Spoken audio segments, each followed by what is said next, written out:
Good afternoon to you all. As promised, is an update on where we are with the new restrictions or the new lockdown that's come into place and how it affects us as a church. So, as you're aware, from midnight on Wednesday the 6th, the government have announced this third national lockdown. And how does that affect us as a church? What are we going to do?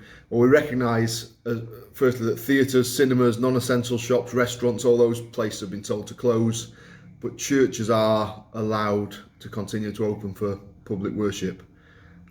We want to remain open as much as we can, but in our decision to remain open, we want to be sensitive with that. We've reviewed our risk assessment in detail. We've tightened the procedures for people coming out in and out of the building, and we're going to attach a summary of that to the post that we're going to put on. But I'll mention it as well. We're going to continue to look at the advice that comes from the government. We're going to continue to monitor the local infection rate.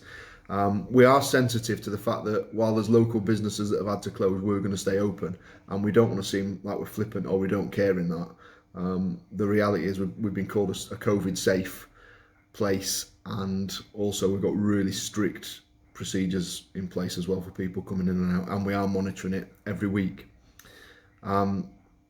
If you want to attend our services in person, like I say, we are going to strictly be following the procedures, and if you're going to come along, we're going to ask you to do the same.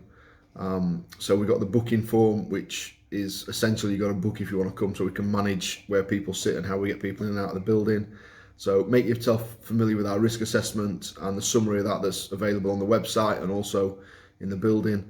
Check our Facebook page. That'll have the latest updates and decisions, so you can get in touch with us if you need anything practically or you want to chat. Myself and John are available on phone, on email, to get in touch with us. So just a summary of when you do, if you decide to come along on a Sunday, we're going to have a system, not necessarily one way, because our one way system actually means there are parts of the building where people are too clogged up. So we're going to have a system where we keep left. Really important to sanitize our hands, keep 2 meters away from each other, remain in your households, follow the steward's directions where they tell you to sit, when they tell you to leave.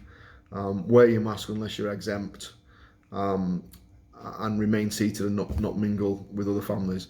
We do realise that makes it weird, that makes it strict. We have sympathy.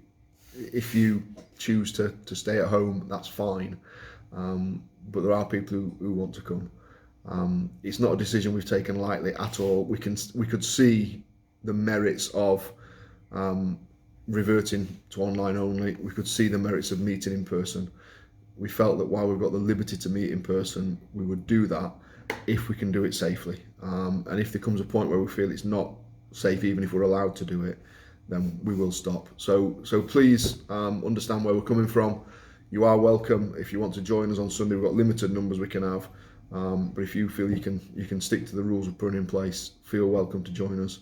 And I look forward to seeing you soon in some capacity. God bless.